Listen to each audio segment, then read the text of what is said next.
سنو، ایک شناسا آواز پر میں نے مڑ کر دیکھا تو حیران رہ گیا۔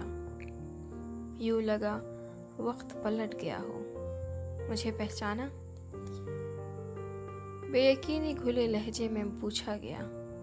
اسے میری آنکھوں میں شناسائی نظر آ رہی تھی، مگر وہی عادت کہ 100% کنفرم کرنے کے آگے بات کرنی۔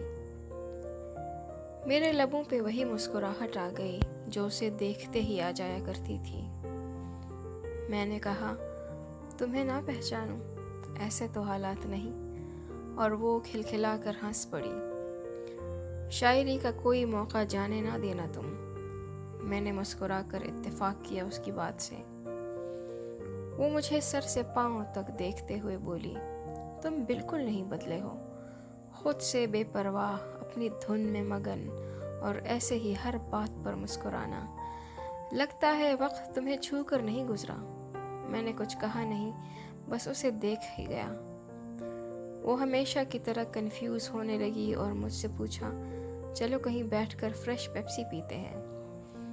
میں ایک معمول کی طرح اس کے ساتھ ہو لیا، اور ہم سڑک کنارے ایک ریسٹورنٹ آ گئے۔ ہمیں کھڑکی کے پاس جگہ مل گئی۔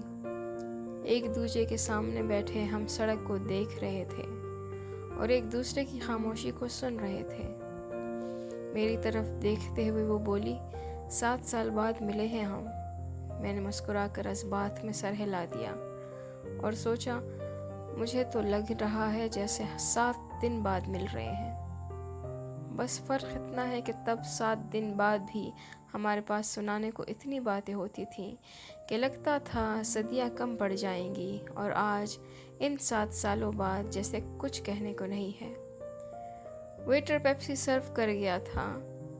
ہم آہستہ آہستہ سپ لیتے ہوئے اپنی اپنی سوچوں کے دائروں میں گھوم رہے تھے۔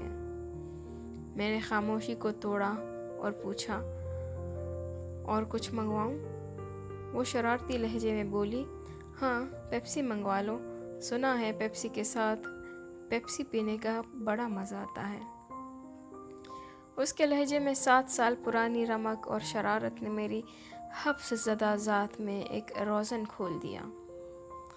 پھیپھڑوں میں ایک دم تازہ آکسیجن کی مقدار میں اضافہ محسوس ہوا۔ تکلف کا خول ٹوٹنے لگا۔ میں نے ویٹر کو بلا کر آرڈر دیا اور اس کی جانب دیکھنے لگا۔ کیسے گزرا یہ وقت؟ اس نے پوچھا۔ گزر گیا۔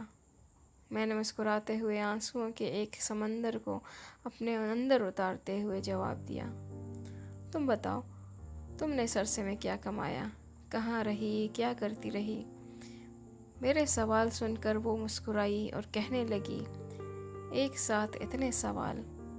حوصلہ، ایک ایک کر کے پوچھ لو۔ ویسے مجھے نہیں پتا کہ کیا کمایا اور کیا گنوایا، کیونکہ آج بھی حساب میں کمزور ہوں میں، مگر اتنا معلوم ہے کہ آج بھی خالی ہاتھ ہوں اور خالی دامن ہوں۔ اس کے بھیگتے لہجے نے مجھے بے چین کر دیا۔ دل نے چاہا کہ پہلے کی طرح اس کے سب آنسو سمیٹ لوں۔ لہجہ عام سا رکھنے کی کوشش کرتے میں نے سوال کیا، دل کی سناؤ۔ سوال سنتے ہی ایک مدھم مسکراہٹ اس کے لبوں پہ آ گئی اور خود کو سنبھالتے ہوئے کہنے لگی، دل کی کیا سننا چاہتے ہو؟ دل آج بھی مست مگن ہے، اور آج بھی اس پر قائم ہوں کہ دل کی زیادہ نہیں سننی چاہیے، پھر کسی کی سنائی نہیں دیتی۔ بات کرتے ہوئے اس نے پیپسی کا ایک بڑا گھون بھرا۔ میں نے اس کی طرف دیکھتے ہوئے کہا، تم بھی نہیں بدلی ان 7 سالوں میں۔ وہی خود ساختہ بے نیازی، وہی تشنہ رکھنے کی عادت، اور وہی بوجھ لو کا چیلنج کرتی مسکراتی آنکھیں۔ میری بات پہ وہ زور سے ہنس پڑی۔ تم اب بھی آنکھیں پڑھتے ہو، چہرے لکھتے ہو؟ لہجے میں شرارت سے تجسس بھر کر پوچھا۔ میں نے مسکراتے ہوئے نفی میں سر ہلا دیا۔ وہ ایک دم سنجیدہ ہو گئی۔ کیونکہ تم نے لکھنا چھوڑ دیا؟ کیوں تم نے لکھنا چھوڑ دیا؟ میں نے باہر دیکھتے ہوئے خاموشی اختیار کی۔ اس نے بے چینی سے پوچھا، بولو نا، لکھنا چھوڑ دیا کیا؟ میں نے اس کی آنکھوں میں دیکھتے ہوئے کہا، لکھنا میرے لیے سانس لینے جیسا ہے، وہ کیسے چھوڑ سکتا ہوں؟ بس آنکھیں پڑھنا اور چہرے لکھنا چھوڑ دیا، کیونکہ جھوٹے چہروں پہ سچی آنکھیں اور سچے چہروں پہ جھوٹی آنکھیں زیادہ ہو گئی ہیں۔ وہ کچھ نہیں بولی، ناخن سے میز کو کریدتی رہی۔ کچھ چیختے ہوئے خاموش لمحوں کے بعد اس نے سرسری سے انداز میں پوچھا، مجھے کتنا یاد کیا؟ میں مسکرایا، اس کے یقین پر کہ اسے پتہ ہے میں نے یاد کیا ہے، وہ بس کتنا کیا یہ پوچھ رہی تھی۔ میں نے سرسری انداز میں جواب دیا، جتنا تم نے کیا اس سے تھوڑا زیادہ۔ میری بات پر اس نے چونک کر میری طرف دیکھا اور وقت ایک دم 7 سال پیچھے چلا گیا۔ وہ بولی، جی نہیں، مجھ سے زیادہ نہیں کر سکتے تم اب بھی۔ میں ہنس دیا۔ وہ روانی میں بولنے لگی، تمہیں بولا تھا نا دیوداس نہ بن جانا، تو پھر یہ اتنی دکھی نظم کیوں لکھی اور فیس بک پر شیئر کی؟ تمہیں پتہ ہے نا کہ تم دکھی ہو تو مجھے کچھ اچھا نہیں لگتا، اور اس نظم نے تو رلا دیا تھا مجھے۔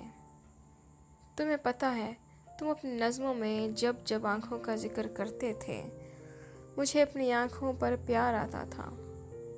اور ہاں، ایک مزے کی بات بتاؤں، خول ٹوٹ چکا تھا اور 7 سال جیسے ہمارے درمیان تھے ہی نہیں۔ خود فریبی کا وار پھر سے چل گیا تھا۔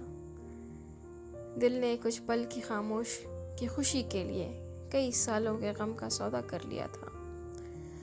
لکھنے کو کچھ اور موضوع مل رہے تھے۔